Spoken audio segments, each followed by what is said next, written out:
Il était à Poitiers et il va vous en parler. Il est porte-parole de Génération Identitaire depuis sa création en 2012. Il vient de Lyon, il est consultant en communication. Il était aussi à Solfay. Décidément, il aime les toits. Merci d'accueillir Damien Rieu.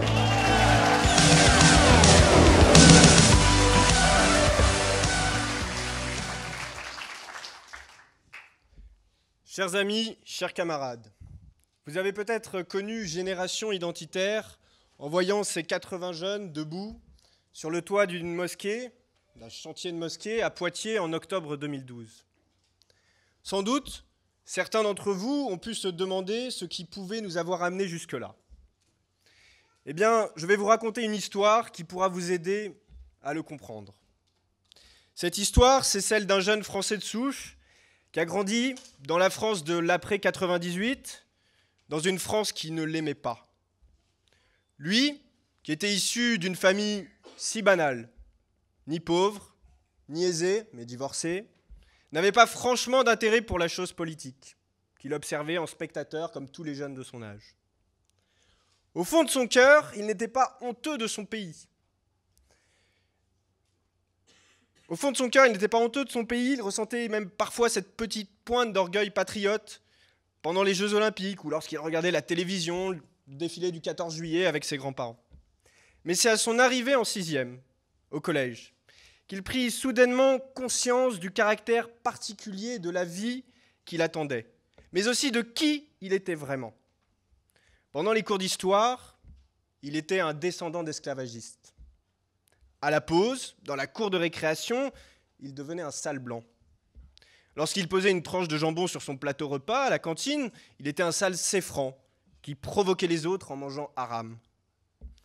C'est dans ces années-là qu'il découvrit que sa jeunesse entière allait devenir une perpétuelle lutte contre la racaille étrangère, régnant en maître à l'intérieur comme à l'extérieur de l'établissement, mais aussi sur les terrains de foot, à l'arrêt de bus ou dans la principale artère commerçante de la ville.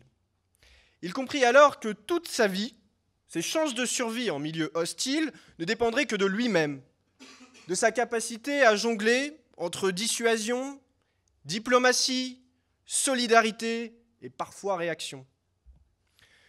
Oui, c'est sûr, à notre époque, c'était moins dangereux, il y en avait moins, mais tu dois faire avec, relativisait sa mère. Il faut apprendre à vivre ensemble, disait son père. Alors oui, il a dû faire avec. Faire avec une société qui lui était totalement hostile, en haut comme en bas, à droite comme à gauche. Il a dû apprendre à se défendre, verbalement, physiquement. Il a dû apprendre à s'endurcir. Il a dû apprendre à ne plus avoir peur. Et un jour, il découvrit qu'il n'était pas seul, mais qu'au contraire, ils étaient des milliers comme lui, à subir un statut d'étranger indésirable dans son propre pays. Il s'est alors entouré d'amis qui vivaient la même chose. Avec eux, il se sentait à égalité avec les bandes d'en face. Et ensemble, ces petits Français, ces petits Blancs de banlieue, s'étaient promis de ne jamais se laisser faire. Plus encore, ils s'étaient engagés à ne jamais renoncer. Et comme tant de leurs aïeux, à tout sacrifier pour libérer leur pays et offrir un autre futur que ce mort ensemble à leurs enfants. Ce qui les poussait dans cet engagement, c'est le devoir. Déjà, vibrait en eux le sentiment profond de la responsabilité face à l'histoire. Eux ou nous, la paix ou la mort, la vie ou la guerre. Cette histoire, vous l'avez vécue, vous l'avez entendue, au moins en partie. Cette histoire, ces millions d'histoires, ce sont celles de toute une génération de jeunes Français de souche. Une génération qui n'aspirait qu'à vivre en paix, à l'instar de la précédente. Mais une génération qui va devoir faire face à un terrible affrontement ethnico-religieux. Religieux, oui, car il faut le dire, nous sommes la génération de la confrontation à l'altérité islamique. Nous avons grandi avec, de manière incontournable, de manière croissante. Nous avons vécu sa montée en puissance, perçu ses symptômes, éprouvé sa force. Nous avons été les témoins directs de son expansion conquérante sur le plan numérique et sociétal, mais aussi du silence assourdissant, du poids du politiquement correct qui l'a accompagné, qui l'a couvert, couvé, protégé ces 2 dernières décennies. D'abord les mosquées, puis le voile, puis le ramadan, puis le halal, puis les minarets, puis les cantines, puis l'Aïd, puis les piscines, puis les financements étrangers, puis les subventions publiques, puis les burqas, puis les prières dans la rue, puis les départs au djihad et les projets d'attentats. Quelques chiffres pour visualiser un petit peu ce phénomène d'islamisation. 1950, une mosquée. 2003, 1545 mosquées. 2011, 2052 mosquées. Mai 2014, 2390. Septembre 2014, 2420. Plus 300 au projet. Je me suis amusé à faire un petit calcul. Si on les aligne toutes, sur une ligne qui va de Lille à Perpignan, on peut traverser la France avec une mosquée tous les 350 mètres. Et tout cela, tout ce processus de modification culturelle de notre environnement, tous ces symptômes, ces preuves de développement expansif d'une masse musulmane, tout cela s'est mis en place juste à côté de nous, à côté de moi. C'est ainsi que ma route a croisé celle d'Ali, sur les bancs du lycée Pierre Brossolette de Villeurbanne. Ali, marocain, était mon voisin jusqu'en terminale, dans une classe où j'étais bien sûr l'un des seuls non-musulmans. Il a échoué au bac, nos chemins se sont séparés à ce moment-là, et je ne l'ai jamais recroisé depuis. Jusqu'à un matin de janvier 2013, en ouvrant le journal Métro, où je l'ai alors reconnu en photo. Il venait d'être expulsé de France après avoir participé à des projets d'attentats via le groupuscule islamiste Forza Analisa, un projet qui visait notamment les identitaires. Un militant identitaire et un apprenti djihadiste sur le même banc d'école. Les joies du hasard, diriez-vous? Eh bien finalement, pas tant que ça. Car au fond, nous le savons bien, dans notre génération 18-25 ans, la seule minorité musulmane qui existe, c'est la modérée.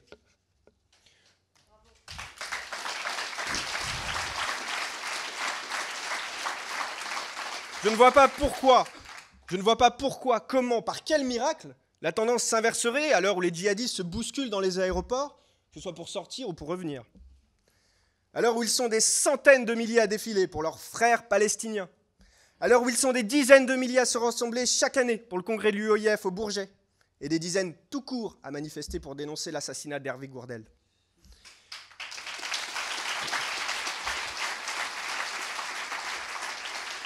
Et si nous parlons d'islam, parlons avant tout d'immigration, car ne l'oublions pas, au commencement était l'immigration. Sans immigration massive, pas d'islamisation massive. Et qu'on arrête de nous bassiner avec les convertis. S'il y a des convertis, c'est d'abord parce qu'il y a des quartiers où les musulmans sont majoritaires.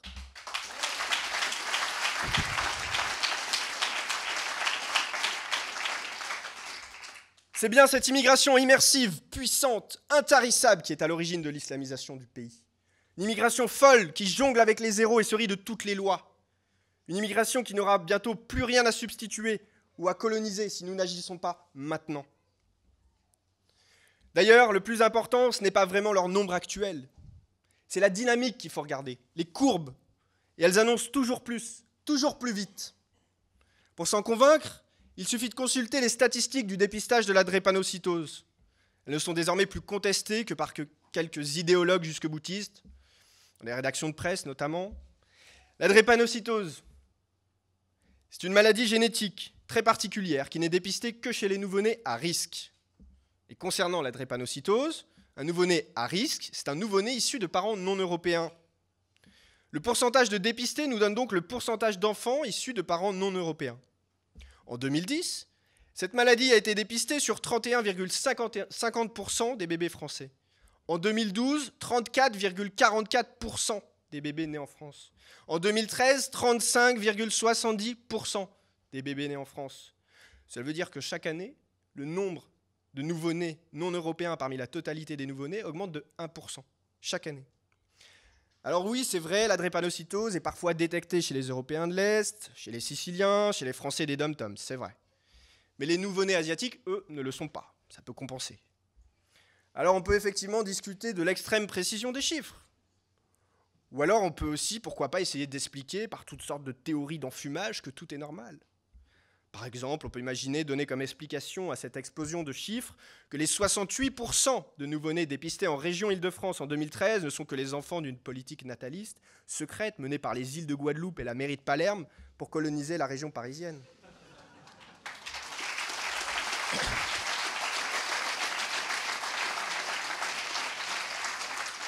Ou bien on peut nous expliquer que de toute façon, ces gens sont français, car en naturalisant à l'appel et grâce au droit du sol, la proportion d'étrangers n'a évidemment pas augmenté sur notre sol. C'est tout à fait crédible.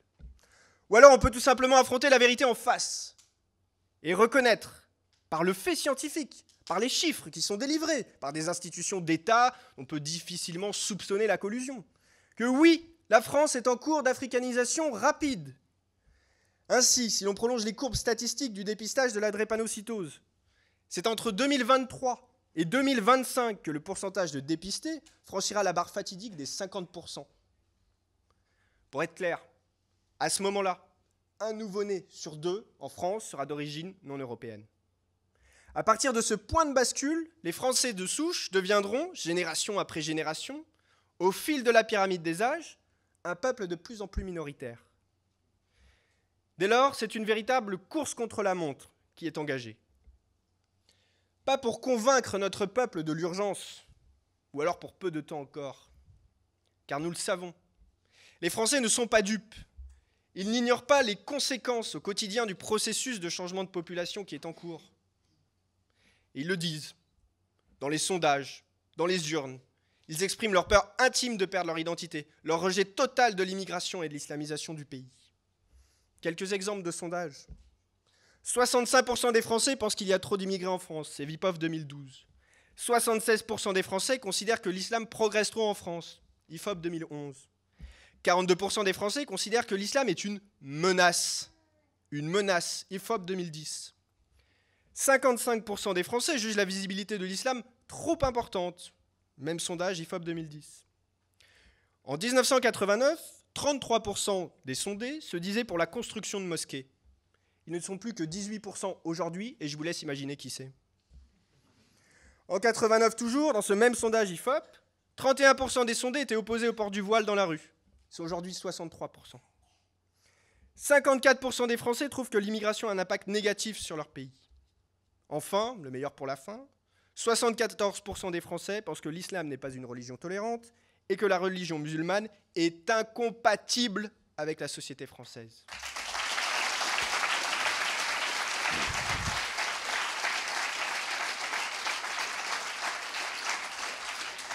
Ils le disent à plus de 70%. Ils le disent à chaque fois qu'ils sont interrogés.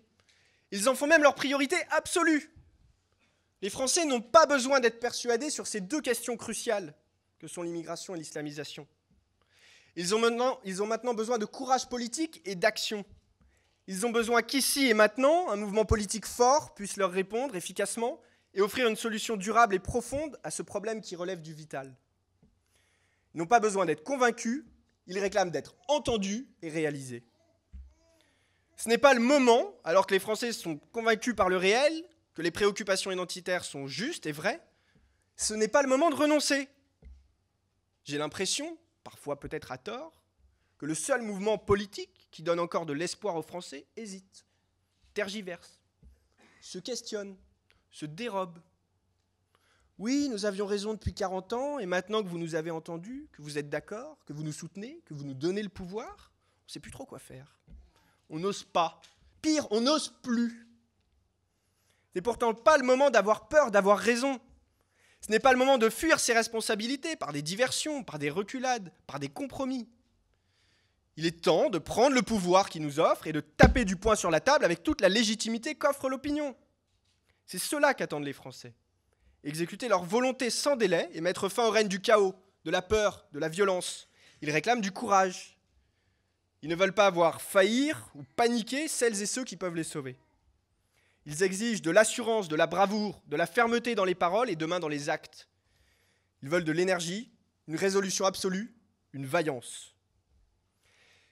C'est le rôle des identitaires de rappeler à ceux qui représentent le seul espoir démocratique de ce pays les priorités fondamentales. Mois dernier, un sondage Le Parisien indiquait que 68% des Français soutenaient la suppression du regroupement familial proposé par le FN.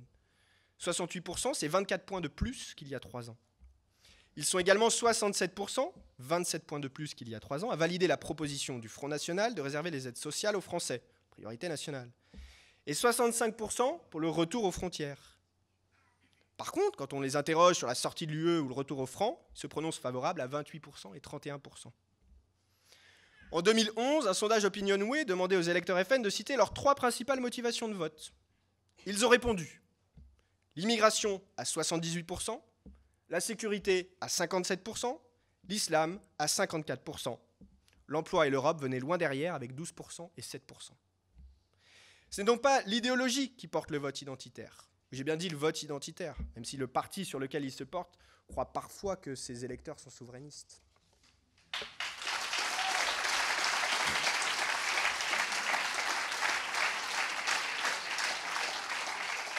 Ce n'est donc pas l'idéologie qui porte le vote identitaire. C'est l'instinct de survie, la pulsion de l'existence en tant que peuple, une pulsion réveillée au contact du réel. À ces deux problématiques, l'islam et l'immigration, les identitaires ont toujours porté une solution lucide, pragmatique et sans concession, la remigration.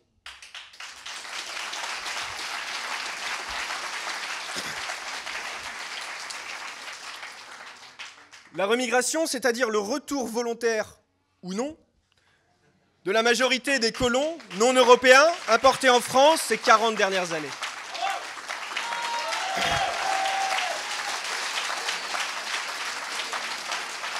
C'est-à-dire l'inversion des flux migratoires. Alors j'entends, oui, mais la remigration, ce n'est pas du sérieux. Les identitaires sont fous. Mais qui est fou? Je vous le demande, qui est fou? Celui qui s'acharne à prôner une réconciliation désespérée avec ceux qui agitent les drapeaux algériens alors qu'ils en sont à la 3e génération?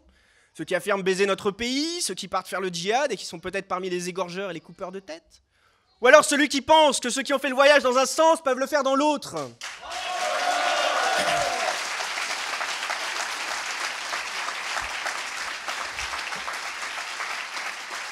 Mais qui est fou?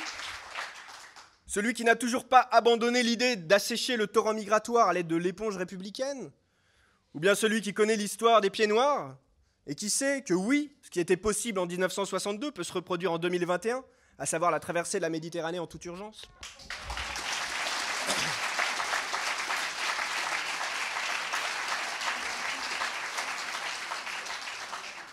Mais qui est fou? Celui qui tente désespérément de faire croire que tout est perdu et pense que la préparation de son exil dans une vallée pourra cacher sa lâcheté?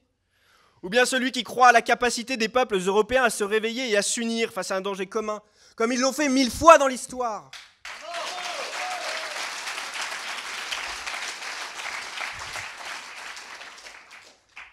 Vous avez voulu éviter la guerre au prix du déshonneur.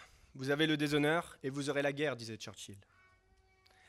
Alors à ceux qui savent mais qui trahissent, à ceux qui collaborent, à ceux qui capitulent, à ceux qui fuient ou qui ont peur d'agir, sachez que la génération identitaire ne vous laissera pas le choix. Nous, les Julien, les Thomas, les Élodie, les Maxime et les Louise, nous les enfants du réel, nous les fils de Jeanne d'Arc et de Charles Martel, nous qui n'avons peur de rien, nous allons faire ce que vous n'avez pas le courage de faire. Nous allons nous battre, nous allons sacrifier notre jeunesse et notre vie, comme nos ancêtres ont fait avant nous, pour reconquérir notre terre face à la plus grande menace que notre civilisation multimillénaire n'ait jamais affrontée.